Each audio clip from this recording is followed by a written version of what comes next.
नमस्कार, मैं हूं आंचल और आप देख रहे हैं the Janata show. Uttar Pradesh के मुख्यमंत्री योगी आदित्यनाथ पहुंचे हुए थे एटा, जहां पर उन्होंने श्री सीमेंट प्लांट का उद्घाटन किया। न सिर्फ उन्होंने सपा बल्कि कांग्रेस पर वहां पहुंचकर करारा हमला बोला है, जिसके बाद सपा ने इस पर पलटवार भी किया है। क्या कुछ कहा है सपा ने, वो आपको सुनाएंगे, लेकिन उससे पहले आपको सुनाते हैं योगी आदित्यनाथ ने कैसे सपा और कांग्रेस की तुलना मुगलों और अंग्रेजों से की है। सुनिए। पहले मुगलों ने लूटा, फिर अंग्रेजों ने तबाह किया, और जो कुछ बचा रह गया था वह मुगलों और अंग्रेजों के बाद कांग्रेस ने और समाजवादी पार्टी ने तबाही का नया मंजर पैदा करके देश के सामने और प्रदेश के सामने पहचान का संकट खड़ा कर दिया था। याद करिए, 1960 तक जो देश दुनिया की छठी अर्थव्यवस्था रही हो, वह देश 2014 तक आते आते आगे बढ़ने की बजाय दुनिया के अंदर हमारा स्थान अब 6 से 11वें स्थान पर आ गया। 11वें में प्रधानमंत्री मोदी जी के समय 11वें स्थान की अर्थव्यवस्था होने के बाद जब मोदी जी ने प्रयास प्रारंभ किया, विकास के माध्यम से एक मंत्र देशवासियों को दिया कि विकास सबका होगा, साथ सबका लेंगे, बिना भेदभाव के हर एक जगह का विकास करेंगे।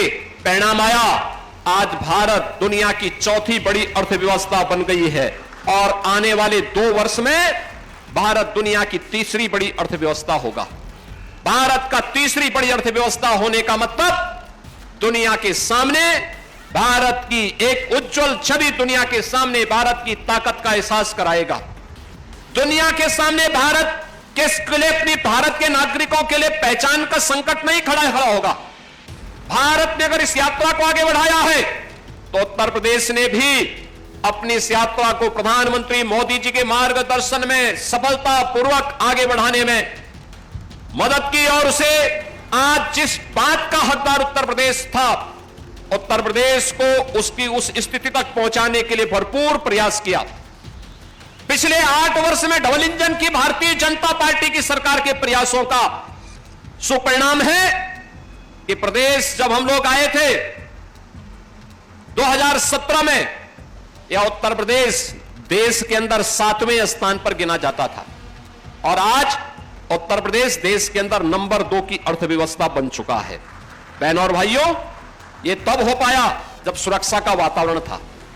इन गुंडों के खिलाफ, सत्ता पोषित गुंडों के खिलाफ, पेशेवर माफियाओं के खिलाफ जब कार्रवाई हुई तो उस कार्रवाई का परिणाम था कि निवेशकों में एक नई आशा की किरण फूटी। उनको लगा कि नहीं, अब हम सुरक्षित हैं।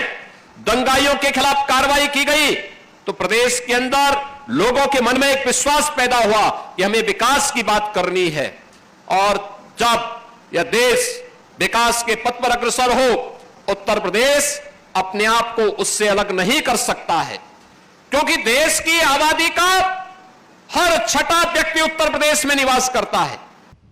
तो देखा आपने योगी आदित्यनाथ का ये बयान, ये सोशल मीडिया पर तेजी से वायरल हो रहा है, मीडिया में इसकी चर्चा हो रही है। तो वही सपा ये कह रही है कि योगी आदित्यनाथ अपनी नाकामी छिपाने के लिए जो सवाल उनसे पूछे जा रहे हैं, उन सवालों से गुमराह करने के लिए इस तरह की बातें कर रहे हैं। जनता जवाब चाहती है, जनता काम चाहती है, लेकिन ये इतिहास की बात करते हैं। क्या कुछ कह रहे हैं सपा के प्रवक्ता, चलिए आपको सुनाते, सुनिए।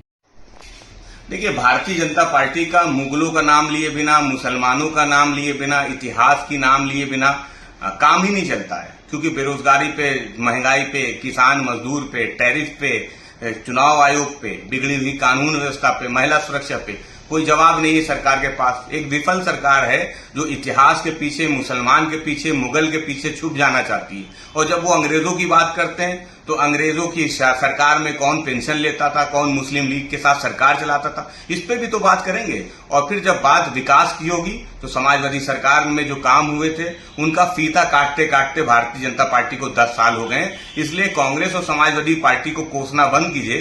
जो सवाल आपसे पूछे जा रहे हैं महंगाई, सुरक्षा, महिला सुरक्षा पे, किसान मजदूर पे, उसका जवाब दीजिए।